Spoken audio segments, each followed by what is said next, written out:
Hello everyone and welcome to another video where I play Elite Dangerous in VR. I am here in 6B section of the starport Neville Horizons and I'm in the maintenance area because I'm about to start my new job as space janitor. That's right. I'm going to see what it's like to mop the floor in VR, and as you can see the floor is kind of disgusting. So I'm going to clean it right up. No, I'm lying to you, of course, because I am just using the debug camera to float around and simulate what it would be like if we could actually leave our ships once we've docked them and walk around these enormously impressive space stations. So I thought I'd start this video by floating about as if I had legs and I was walking around. So what's this video about then? Well, it's going to be an introduction to a series of videos that I'm going to make based on exploration, and my mission this time is to take that, my mighty asp, and go and explore the galaxy in it.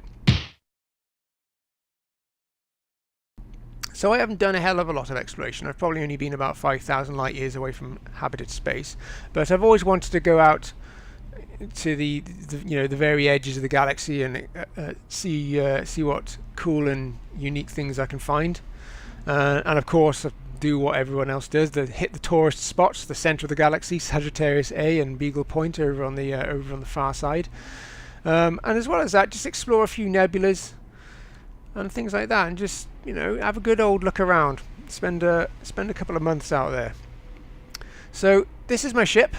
It is, of course, an Asp Explorer. I would ordinarily use an Anaconda for this kind of undertaking because I can get a bigger jump range out of it. But if you'd watched my last video about exploration, I talked about the Asp being an extremely good ship in VR. It does come alive in virtual reality, and it makes a lot more sense simply because the canopy is so amazing. So I'm just going to take a little wander around, show you the cool paint job. I have repainted it since the last time. It was gold last time, which was flipping awful. I appreciate the gift Frontier, but I'm not a gold fan, I'm afraid. So I've painted it black this time, black and red, so that it stands out against space and people can see me. Not really. Yeah, so this ship makes a lot more sense in VR, as I said in my last video, and I've really been looking forward to taking it out and using it for what it was really intended for. Right, so that's enough of this mucking about. Let's get back in the cockpit. So I'm not actually going to go anywhere in this video. I'm just going to introduce you to the ship and my sort of plans, and I'll probably set off at some point later on. But first of all, I think I'll show you how I've loaded this ship up. So go to the outfitting and I'll give you the tour. So of course I've stuck to the general methodology of exploration loadout, which is maximum jump range, minimum weight. And if we look down here, we can see that this ship can do just over 33 light years, which isn't the most you can get out of an Asp, but it's not bad. It's a pretty decent jump range. However, I am also running a shield, and I've got an SRV on board, so that's where that little bit of extra weight has come from.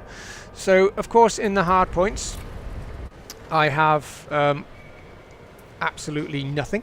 There is no hard points because I don't think I need weapons where I'm going, although a few months ago I did actually read a release note or something from Frontier that said pilots venturing into deep space should equip their ships with weaponry. Maybe they're alluding to the arrival of Thargoids, I'm not sure, but I'm not going to do it this time around because it's more power and it's more weight, so I'm going to leave it off, and hopefully I won't run into anything too nasty. So on the utility mounts, I filled them up with heatsink launchers, and this simply because it helps me to maintain the longevity of the ship, of the hull, because I am going to no doubt get too close to a star at some point, especially in VR, because it is incredibly, well, it's not incredibly difficult, but it is, I find, more difficult to judge the distance between your ship and the star, or at least that distance that throws you into normal space and cooks your ship and blows everything up. So hopefully loads of heat sinks will help me to maintain the hull integrity for longer. In the core internals, of course, lightweight alloys. I've got a 3A power plant, which is the minimum I can get away with, and I've used an A-rated unit because its heat dissipation is a lot better. As you can see, heat efficiency 0.4, or whatever that means, but it's better than, you know, the B and the C and the D rated ones. And again, this helps to maintain the ship's integrity when I'm fuel scooping, because it means I can fuel scoop a little bit closer without overheating. 5D thrusters, so I've gone with the class 5s because if I decide to land on a planet which might have a little bit higher gravity than normal, I might need some extra oomph to get me off of there. And I do intend to land on a load of planets. Of course, the 5A frameshift drive to get me where I'm going. 4D life support, it's just the lightest life support. Life support really out in deep space is completely irrelevant because you're never ever going to get back to anywhere to replenish it if you do manage to break the window. I'm not quite sure how that would happen, but we'll never know. Or we might know, we might find out. A 3D power distributor, that's just basically the minimum I can get away with. That will allow me to boost, just in case I do get into trouble, or in case I have to escape some higher gravity worlds. And of course the sensors, just the lightest versions of those, and the stock fuel tank, which is 32 tons on this ship, which is loads. And in the optional internal area, I have got a 6A fuel scoop, which is the best I can equip for this vessel, and again that will just help me to fill up quicker and maintain a bit more distance from the star. A 5A auto-filled maintenance unit, just again to keep the ship in repair. Now I've stuffed a cargo rack in there. I don't intend to actually use it because of course picking up cargo adds weight, which reduces the jump range. But in case I do come across something really cool and interesting that will probably end up dissolving my hull or something, but in case I do come up with something cool, I might pick it up. And then the shield generator, which is a 3D, which is, you know, a fairly low class, a lightweight shield. Not really going to be any good in a combat situation, but that's not what this ship's about. So all of that's there for is just to protect the hull against heavy landings on planets and stuff like that, really. So again, just to maintain the ship's integrity. And a 2G, sorry, planetary vehicle hangar, which can only hold one vehicle. If I wanted a 2 vehicle one, I would have to go and stuff it in the class 5 slot, but I think I'll just get away with one, and hopefully I won't destroy that vehicle. that would be bad. But I can synthesize hull repair and that lot out of the materials that I've got on board, so I'll try and maintain it that way, which should be quite interesting actually, and might be a nice challenge. Of course, the detailed surface scanner and the advanced discovery scanner, standard equipment on a exploration vessel, and of course that thing which comes as standard anyway. Right, and that's it. Basically, that's the ship. That's the loadout. I think I can't remember how much it cost me to build, but it's 2,500,000 credits for insurance. So it's, I don't know, like 25 million to build, maybe. No, it can't be because it's probably around 50 million, maybe. I don't know. Who cares? Right then. So my first stop, I think, might be somewhere where I've wanted to go for a while, especially in VR, which is one of the brightest stars in the known galaxy, and that is Vive Canis Majoris. So it's not exactly en route to the centre, but I'm not going to go there first anyway. I'm probably going to potter around the edges first. So let's have a look in the galaxy map and see if I can find it. Right then. Galaxy map time. Now, before in my other video, my first video I made about VR, I did say that the galaxy map was flipping hard to use in virtual reality, but it's not actually. It's just a question of remapping the controls so that you can use your joystick and your throttle there to actually move around, so it is usable. However, typing is still the problem because we can't see the keyboard. So you're going to have to bear with me while I try to type the name of this star in here without looking. So, nope. Here we go. Where's the V? V, H, nope, B, Y. Where's the Y? It's up there somewhere. Come on. This is embarrassing though. There he is. And I need a space.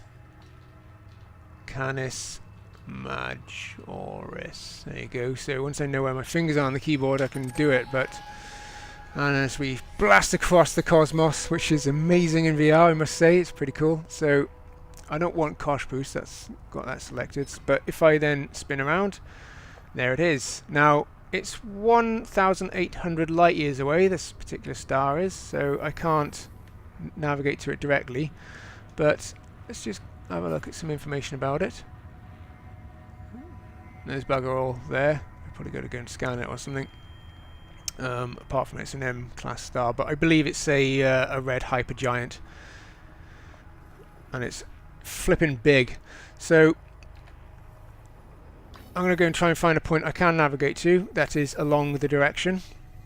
It would be really cool if Frontier could introduce some kind of navigation system that would allow you to vector to an area rather than have to plot the entire course.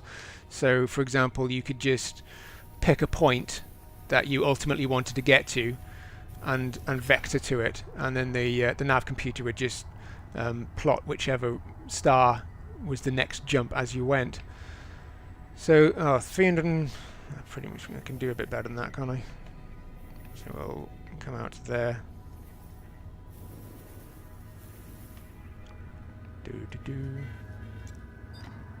Oh, that'll do just for now, just to get me going. Let's plot that route. No. No, it's doing it. There he is. Okay, and that's that, so we'll exit there. 21 jumps to that particular point, and that will probably put me about halfway between here and Canis Majoris. So I'm going to set off. So this is going to be my first trek into deep space. The beginning of an epic voyage, hopefully. I love this ship in VR, it's so amazing. Ship released. You are clear to depart. Landing gear retracted. So this is farewell to this station for a while.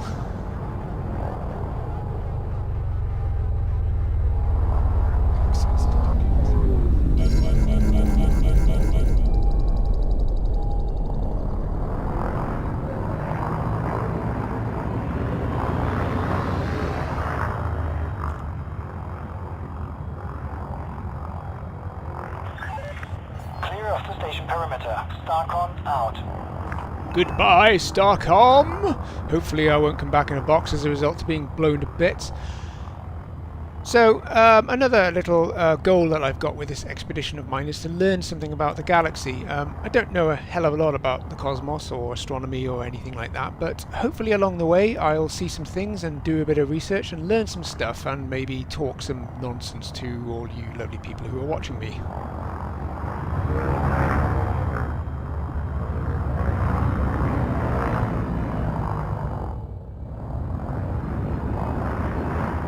Right then, just get myself lined up with my first destination, which is Baharini, if that's how you pronounce it.